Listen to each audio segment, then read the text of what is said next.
누가복음 19장. 예수께서 여리고에 들어가 걷고 계셨다.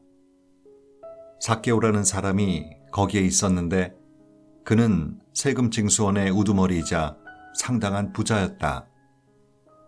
그는 예수를 보고 싶은 마음이 간절했으나 무리 때문에 시야가 가렸다. 키가 작아서 사람들 너머로 볼 수가 없었다. 그는 예수께서 지나가실 때 보려고 먼저 달려가 뽕나무에 올라갔다.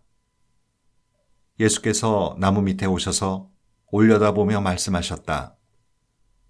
삭개오야, 어서 내려오너라. 오늘은 내가 네 집에서 묵어야겠다. 삭개오는 자신의 행운이 도저히 믿기지 않았다. 그는 나무에서 내려와 기쁜 마음으로 예수를 자기 집에 모셨다. 이 일을 본 사람들이 하나같이 분개하며 투덜거렸다. 저분이 무슨 일로 이 사기꾼 같은 사람을 가까이 하는가? 삭개오는 놀라서 그냥 그 자리에 서 있었다. 그가 더듬거리며 사죄했다. 주님, 제 수입의 절반을 가난한 사람들에게 거저주겠습니다. 그리고 제가 남을 속인 일이 있으면 그 피해액을 4배로 보상하겠습니다. 예수께서 말씀하셨다. 오늘은 이 집에 구원이 임한 날이다. 여기 아브라함의 자손 삭개오가 있다. 인자는 잃어버린 자를 찾아 회복시키려고 왔다. 그들이 말씀에 집중하고 있을 때 예수께서 다음 이야기를 들려주셨다. 그렇게 하신 것은 사람들이 예루살렘 가까이 이르면서 하나님 나라가 금방이라도 나타날 것 같은 기대감으로 고조되어 있었기 때문이다. 왕가의 자손인 사람이 있었는데 그는 자신의 통치권을 위임받기 위해 멀리 본국까지 다녀와야 했다. 그는 먼저 종 10명을 한 곳에 불러 모아 각 사람에게 돈을 얼마씩 주면서 내가 돌아올 때까지 이 돈을 잘 운용하여라 하고 지시했다. 그런데 그곳 사람들은 그를 미워했다. 그래서 그들은 그의 통치에 반대하는 탄원서를 작성하여 사절단에게 들려서 보냈다. 우리는 이 사람이 우리를 다스리는 것을 원치 않습니다. 통치권을 위임받고 돌아온 그는 돈을 맡겼던 종 10명을 불러 그들이 돈을 어떻게 운용했는지 알아보았다. 첫 번째 종이 말했다. 주인님, 주인님의 돈을 2배로 늘렸습니다. 그가 말했다. 착한 종아, 잘했다. 내가 이 작은 일을 믿음직스럽게 해냈으니 내가 너를 10 성읍을 다스리는 자로 삼겠다. 두 번째 종이 말했다. 주인님, 주인님의 돈으로 절반의 수익을 남겼습니다. 그가 말했다. 내가 네게 5 성읍을 맡기겠다. 다음 종이 말했다. 주인님, 여기 주인님의 돈을 안전하게 가져왔습니다. 저는 그 돈을 지하실에 숨겨두었습니다. 솔직히 말씀드리면 저는 두려웠습니다. 제가 알기로 주인님은 기준이 높고 적당히 하는 것을 싫어하며 어리석은 짓을 용서하지 않으십니다. 그가 말했다. 네 말대로 나는 어리석은 짓을 용서하지 않는다. 그런데 너는 어리석은 짓을 했구나. 왜 너는 그 돈을 안전한 곳에라도 투자하지 않았느냐? 그랬더라면 조금이라도 이득을 보았을 것이다. 그가 거기 서 있는 사람들에게 말했다. 이자의 돈을 빼앗아 내 돈을 2배로 늘린 종에게 주어라. 그들이 말했다. 하지만 주인님, 그 사람은 이미 2배를 가지고 있습니다. 그가 말했다. 내 말이 그 말이다. 너희가 목숨을 걸면 상상도 못할 만큼 많이 받게 된다. 그러나 안전에 급급하면 빈털터리가 되고 만다. 나의 통치에 반대하는 탄원을 했던 이 원수들을 여기서 끌어내어라. 다시는 여기서 그들의 얼굴을 보고 싶지 않다. 이 말씀을 하시고 나서 예수께서 곧장 예루살렘으로 향하셨다. 올리브산에 있는 벳바게와 베다니에 이르렀을 때 예수께서 두 제자를 보내시며 지시하셨다. 맞은편 마을로 가거라. 들어가서 보면 아직 아무도 타보지 않은 나귀 새끼가 줄에 매여 있을 것이다. 줄을 풀어서 끌고 오너라. 왜 그러시오? 하고 누가 묻거든 이 나귀의 주님께서 필요로 하십니다 하여라. 두 제자가 가서 보니 예수께서 말씀하신 그대로였다. 그들이 나귀 새끼의 줄을 풀고 있는데 나귀의 주인들이 말했다. 그 나귀 새끼의 줄을 왜 푸는 것이오? 제자들이 말했다. 이 나귀의 주님께서 필요로 하십니다. 제자들이 나귀 새끼를 예수께로 끌고 와서 그 위에 자기 겉옷을 펴고 그분을 태웠다. 예수께서 나귀에 오르시자 사람들이 길 위에 자기 겉옷을 펼치며 그분을 대대적으로 환영했다. 올리브산이 내리막길로 접어드는 등성이에서 제자의 온 무리가 그들이 목격한 놀라운 일들로 인해 열광적으로 찬양을 터뜨렸다. 복되다. 하나님의 이름으로 오시는 왕이여. 하늘에는 모든 것이 형통, 가장 높은 곳에는 영광. 무리 가운데 몇몇 바리새인들이 예수께 말했다. 선생님, 당신의 제자들을 단속하십시오. 그러자 예수께서 말씀하셨다. 이들이 잠잠하면 돌들이 대신 소리쳐 찬양할 것이다. 도시가 눈에 들어오자 예수께서 그 도시를 보고 우셨다. 내게 유익한 모든 것을 오늘 내가 알았더라면 좋았을 텐데. 그러나 이제 너무 늦었다. 앞으로 내 원수들이 포병대를 몰고 와서 너를 포위하고 사방에서 치고 들어올 것이다. 그들이 너와 내 아이들을 바닥에 메어칠 것이다. 돌 하나도 그대로 남지 않을 것이다. 이 모두가 너를 직접 찾아오신 하나님을 네가 알아보지도 않고 맞아들이지도 않았기 때문이다.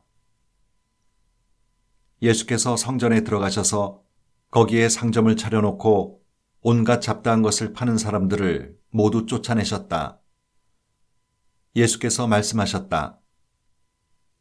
성경에 이렇게 기록되었다. 내 집은 기도하는 집이다. 그런데 너희는 그곳을 종교시장으로 바꾸어 놓았다. 그때부터 예수께서 날마다 성전에서 가르치셨다.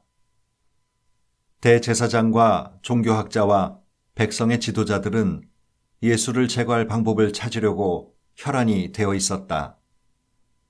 그러나 그분의 말씀을 한마디라도 놓칠세라 경청하는 백성 때문에 그들도 어찌할 수 없었다.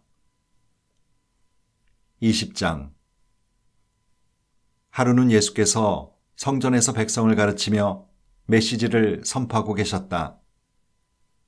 대제사장과 종교학자와 지도자들이 그분께 맞서며 따졌다. 당신의 신임장을 보여주시오. 누구의 권한으로 이렇게 말하고 행동하는 겁니까? 예수께서 대답하셨다. 먼저 한 가지 묻겠다. 요한의 세례에 관한 것인데 그것이 누구에게서 온 권한이냐? 하늘이냐? 사람이냐? 그들은 자기들이 궁지에 몰린 것을 알아차리고는 뒤로 물러나와 모여서 수군거렸다. 하늘이라고 하면 왜 요한을 믿지 않았느냐고 물을 것이고 사람이라고 하면 요한을 하나님의 예언자로 굳게 믿고 있는 백성이 우리를 갈기갈기 찢어놓을 것이다. 그들은 이번은 예수께 양보하기로 하고 자신들은 모른다고 말했다. 예수께서 말씀하셨다. 그렇다면 나도 너희의 물음에 대답하지 않겠다. 예수께서 백성에게 또 다른 이야기를 들려주셨다. 어떤 사람이 포도원을 세우고 그 포도원을 소작농들에게 맡기고 먼 길을 떠났다.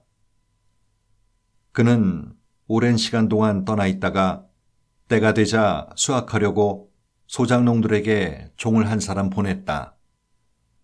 그러나 소작농들은 그 종을 마구 때려 빈손으로 돌려보냈다. 주인이 다시 한번 다른 종을 보내자 소작농들은 그 종도 멍이 들도록 때려 빈손으로 돌려보냈다. 주인이 세 번째로 종을 보내자 소작농들은 그 종을 머리부터 발끝까지 두들겨 패서 길거리에 내다 버렸다. 그러자 포도원 주인이 말했다. 이렇게 해야겠다.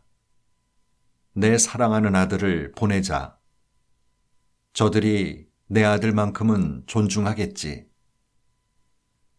그러나 아들이 오는 것을 본 소작농들은 재빨리 머리를 맞대고 의논했다. 지금이 기회다. 이자는 상속자다. 그를 죽이고 우리가 재산을 다 차지하자. 그들은 그 아들을 죽여서 울타리 밖으로 내던졌다. 너희 생각에는 포도원 주인이 어떻게 할 것 같으냐? 맞다. 그가 와서 그들을 다 없애버릴 것이다. 그리고 포도원 관리는 다른 사람들에게 맡길 것이다. 듣고 있던 사람들이 말했다. 아닙니다. 그렇게 하면 안 됩니다. 그러나 예수께서는 물러서지 않으셨다. 그렇다면 너희는 이 말씀이 왜 기록되었다고 생각하느냐? 석공들이 내버린 돌이 이제 모퉁이 돌이 되었다. 누구든지 이 돌 위에 걸려 넘어지는 사람은 그 몸의 뼈가 다 부러질 것이요. 이 돌이 그 사람 위에 떨어지면 그는 완전히 가루가 될 것이다. 종교학자와 대제사장들은 당장 예수를 잡고 싶었으나 여론이 두려웠다. 그들은 그분의 이야기가 자기들을 두고 한 것임을 알았다. 예수를 잡을 기회를 노리던 그들은 정탐꾼들을 보내어 짐짓 정당한 질문을 던지는 사람인 양 행세하게 했다. 그들은 그분을 속여서 율법에 저촉될 만한 발언을 하게 만들 속셈이었다. 그래서 예수께 물었다. 선생님, 우리가 알기로 당신은 솔직하고 정직하게 가르치며 아무에게도 비위를 맞추지 않고 하나님의 도를 정확히 가르칩니다. 그러니 우리한테 말해 주십시오. 황제에게 세금을 내는 것이 법에 맞습니까? 맞지 않습니까? 예수께서 그들의 의도를 아시고 이렇게 말씀하셨다. 동전 하나를 내게 보여라. 여기 새겨진 얼굴이 누구 얼굴이냐? 그리고 뭐라고 써 있느냐? 황제입니다. 그들이 말했다. 예수께서 말씀하셨다. 그렇다면 황제의 것은 황제에게 주고 하나님의 것은 하나님께 드려라. 아무리 애를 써보아도 그들은 예수께 죄를 뒤집어 씌울 만한 발언을 유도해낼 수 없었다. 그분의 대답은 그들의 허를 찔렀고 그들의 말문을 막아버렸다. 부활의 가능성을 일절 부인하는 유대교 분파인 사두개파 사람 몇이 다가와서 물었다. 선생님, 모세는 기록하기를 남자가 자식 없이 아내를 두고 죽으면 그 동생이 형수와 결혼해서 자식을 낳아줄 의무가 있다고 했습니다. 한 번은 7 형제가 있었습니다. 마지가 결혼했는데 자식 없이 죽었습니다. 둘째가 형수와 결혼했으나 죽었고 셋째도 그러했습니다. 7 형제가 다 차례대로 그렇게 했으나 자식이 없었습니다. 마지막에는 여자도 죽었습니다. 그렇다면 부활 때 그 여자는 누구의 아내가 됩니까? 7 형제가 다 그 여자와 결혼했습니다. 예수께서 말씀하셨다. 이 땅에서는 결혼이 중대한 관심사지만 저 세상에서는 그렇지 않다. 죽은 사람들의 부활에 참여하는 사람들에게 결혼은 더 이상 관심사가 못 된다. 죽음도 마찬가지다. 너희야 믿지 않겠지만 그들에게는 더 나은 관심사가 있다. 그때에는 하나님과 최고의 기쁨과 친밀감을 나눌 것이다. 모세도 불붙은 떨기나무 앞에서 부활에 관해 외치기를 아브라함의 하나님, 이삭의 하나님, 야곱의 하나님이라고 했다. 하나님은 죽은 자의 하나님이 아니라 산 자의 하나님이시다. 그분께는 모두가 살아있다. 몇몇 종교학자들이 말했다. 선생님, 훌륭한 답입니다. 한동안 아무도 그분께 묻는 사람이 없었다. 그 후에 예수께서 그들에게 물으셨다. 어째서 사람들이 메시아를 다윗의 자손이라고 하느냐? 다윗은 시편에 분명히 말했다. 하나님께서 내 주님께 말씀하셨다. 내가 내 원수들을 내 발 아래에 둘 때까지 너는 여기 내 오른편에 앉아 있어라. 다윗이 여기서 메시아를 내 주님이라고 부르는데 메시아가 어떻게 다윗의 자손이 될 수 있느냐? 모든 사람이 듣는 가운데 예수께서 제자들에게 말씀하셨다. 종교학자들을 조심하여라. 그들은 가운을 입고 다니며 사람들의 치켜 세우는 말에 우쭐하고 중요한 자리를 차지하면서 교회의 모든 행사에서 상석에 앉기를 좋아한다. 언제나 그들은 연약하고 무력한 사람들을 착취한다. 그들의 기도가 길어질수록 그들의 상태는 더 나빠진다. 마지막에 그들은 그 값을 치르게 될 것이다. 21장 예수께서 눈을 들어 부자들이 헌금함에 헌금을 넣는 것을 보셨다. 그 후에 한 가난한 과부가 동전 2개를 헌금함에 넣는 것을 보셨다. 예수께서 말씀하셨다. 과연 이 과부가 오늘 가장 많은 헌금을 드렸다. 다른 사람들은 아깝지 않을 만큼 헌금했지만 이 여자는 자기 형편보다 넘치도록 드렸다. 자신의 전부를 드린 것이다. 하루는 사람들이 모여서 성전에 대해 이야기하고 있었다. 그들은 성전이 정말 아름답고 성전의 석조물과 기념헌물들이 수려하다고 말했다. 예수께서 말씀하셨다. 너희가 그토록 감탄하는 이 모든 것, 이 성전의 돌 하나하나가 결국 자네 더미가 되고 말 것이다. 그들이 예수께 물었다. 선생님, 그런 일이 언제 일어나겠습니까? 그런 일이 일어나려고 할 때 우리에게 어떤 징조가 있겠습니까? 예수께서 말씀하셨다. 사이비 종말론자들을 조심하여라. 많은 지도자들이 정체를 숨기고 나타나서 내가 그다라고 하거나 또는 종말이 가까워왔다고 주장할 것이다. 그런 말에 절대 속지 마라. 전쟁과 폭동의 소문이 들리거든 당황하지 말고 침착하여라. 그것은 역사에 늘 반복되는 일일 뿐 아직 종말의 징조는 아니다. 예수께서 계속 말씀하셨다. 나라와 나라가 싸우고 통치자와 통치자가 싸우는 일이 계속될 것이다. 곳곳마다 큰 지진이 있을 것이다. 기근도 있을 것이다. 너희는 이따금 하늘이 무너지는 것 같을 것이다. 그러나 이런 일이 일어나기 전에 세상 사람들이 너희를 체포하고 박해하며 법정과 감옥으로 끌고 갈 것이다. 세상이 살벌해져서 내 이름을 전한다는 이유로 모두가 너희를 물어뜯을 것이다. 너희는 결국 증인석에 서서 증언을 하도록 요구받을 것이다. 너희는 그 일로 걱정하지 않겠다고 지금 결심하여라.